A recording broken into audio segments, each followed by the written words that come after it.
The journey of LEDs, lighting the world more efficiently. Light-emitting diodes, or LEDs, have been an essential part of technology for decades, transforming the way we think about lighting. Red and green LEDs, first developed in the mid-20th century, were relatively easy to produce, offering energy-efficient lighting solutions in various industries, from electronics to household lighting. These colors became ubiquitous in early displays, calculators, digital clocks, and many other everyday devices. But as the demand for full-spectrum color displays and more efficient lighting systems grew, the absence of a blue LED became glaringly obvious. Creating blue LEDs, however, was far more challenging than red or green, largely due to the limitations of available materials. For decades, scientists struggled to develop a semiconductor material that could emit blue light efficiently. The issue lay in the fact that blue light requires more energy than red or green light, meaning that the materials used to create LEDs needed to have a wider bandgap. Essentially, they had to release more energy when electrons moved through them. Researchers experimented with various materials, but it wasn't until the early 1990s that three Japanese scientists, Isamu Akasaki, Hiroshi Amano, and Shuji Nakamura, made the groundbreaking discovery of using gallium nitride, GaN, as the base material for blue LEDs. Gallium nitride is a semiconductor material with an exceptionally wide bandgap, making it ideal for producing blue light. The development of GaN-based LEDs in the early 1990s was revolutionary. These researchers solved the material problem and laid the foundation for the creation of white LED lighting, which has since become a cornerstone of modern energy-efficient lighting. By combining red, green, and blue LEDs, manufacturers could produce white light, which mimics natural sunlight. This innovation revolutionized not only the lighting industry but also displays, smartphones, and televisions, where LED technology allowed for brighter and more energy-efficient screens. In 2014, Akasaki, Amano, and Nakamura were awarded the Nobel Prize in Physics for their work, which has had a lasting impact on sustainable energy solutions. Today, LEDs are one of the most energy-efficient lighting technologies available. Traditional incandescent bulbs waste a significant portion of their energy as heat, whereas LEDs convert a much larger percentage of electrical energy into visible light. This energy efficiency has the potential to make a profound difference in regions of the world where electricity is scarce. For the 1.5 billion people worldwide who lack access to reliable electricity grids, LEDs offer a more affordable, long-lasting solution to lighting.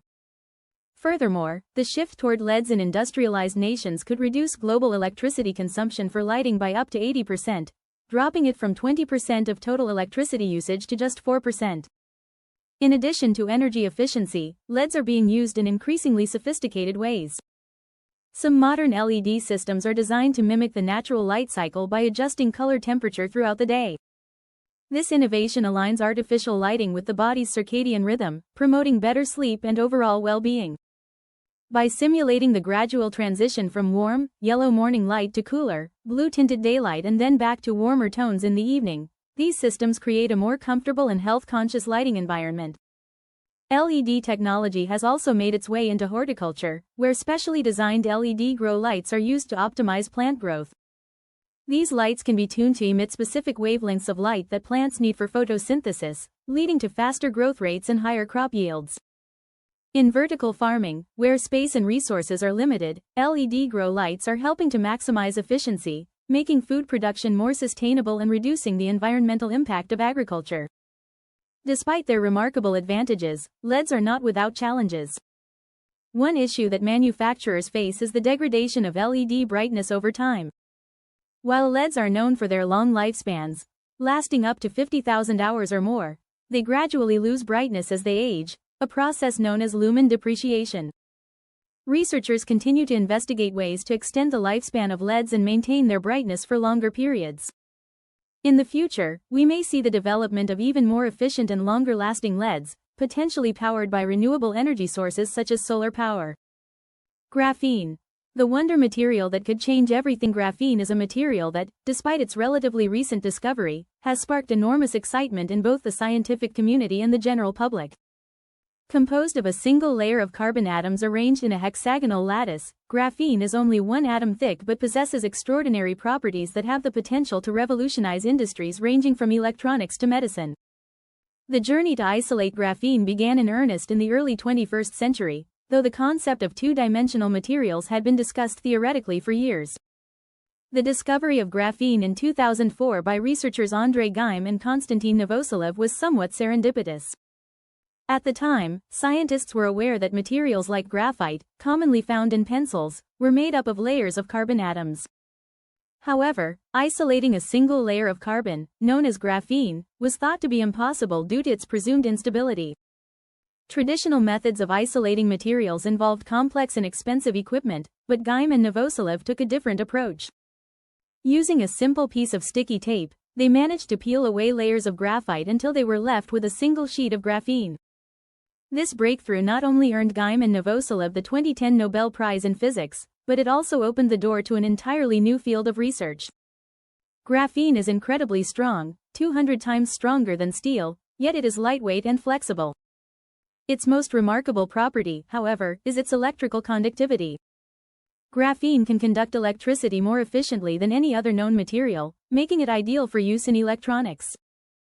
The potential applications of graphene are vast, ranging from faster and more efficient computer chips to flexible, transparent screens for smartphones and wearable devices. In addition to its conductivity, graphene has exceptional thermal properties.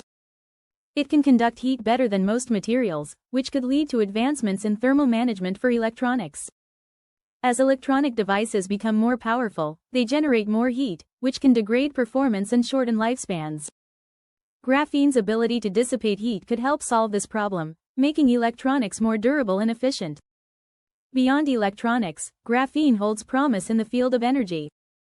Researchers are exploring the use of graphene in batteries and supercapacitors, where its conductivity could lead to faster charging times and greater energy storage capacity.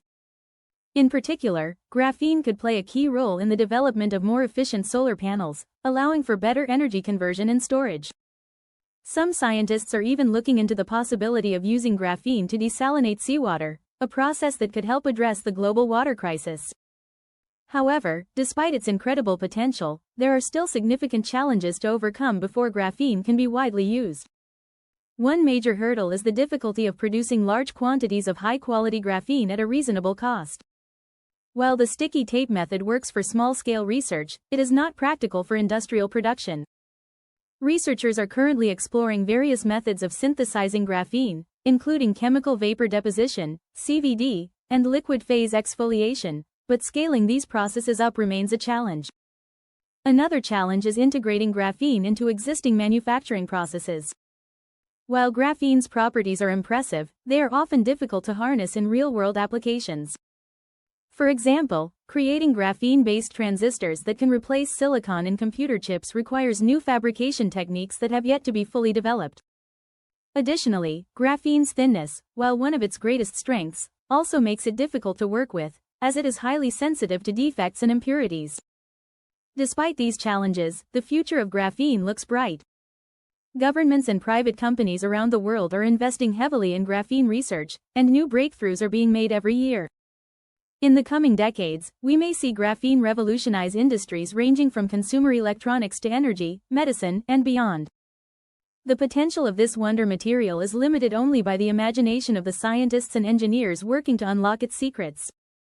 The evolution of touchscreens, from science fiction to everyday reality. The idea of touchscreens, devices that allow users to interact with computers by simply touching the screen, has been around for much longer than most people realize. It was a staple of science fiction long before it became a reality, appearing in movies, television shows, and books as a vision of futuristic technology. The reality of touchscreens, however, has taken many years to fully develop, and their evolution is a fascinating story of technological innovation and adaptation. One of the first touchscreens was developed in the early 1970s by American professor Samuel Hurst, who was working on a way to automate the reading of information from recorder tapes.